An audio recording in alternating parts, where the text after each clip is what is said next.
So, hello everyone, good day sa inyong lahat. Ito yung aking game na Magic Square. So, ito yung ating code. Gusto sana siyang paliwanag sa inyo pero mukhang hindi tayo abutin ng oras. So, let's proceed for the meantime sa ating kung paano laruin itong ating game na Magic Square. So, simulan natin.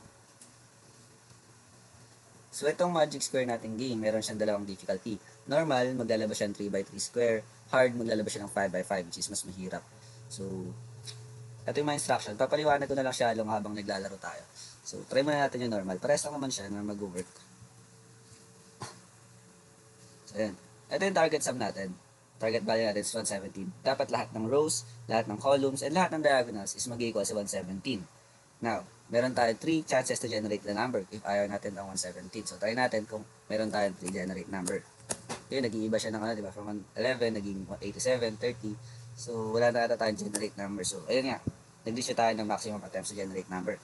So, our number is etong 30. Meron din pala tayong 3 lives. So, if nahirapan kayo, kung di nyo kaya, sa tingin nyo di nyo kayang isolve to ng yung target value is 30, pwede tayong mag-hint.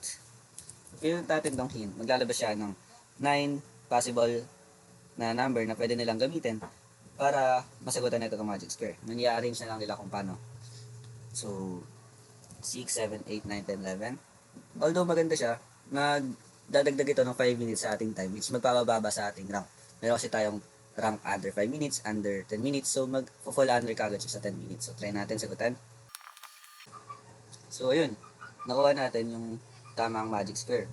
Lahat ng rows is equal sa target sum natin. So, umabot tayo ng 407 kasi nag-hint tayo. May dagdag kagad siyang 300 seconds. So, rank natin is legendary, which is under 10 minutes. So, ganoon siya laruin. So, pakita ko naman sa inyo kung paano yung pag nagkamali tayo. Try natin yung hard.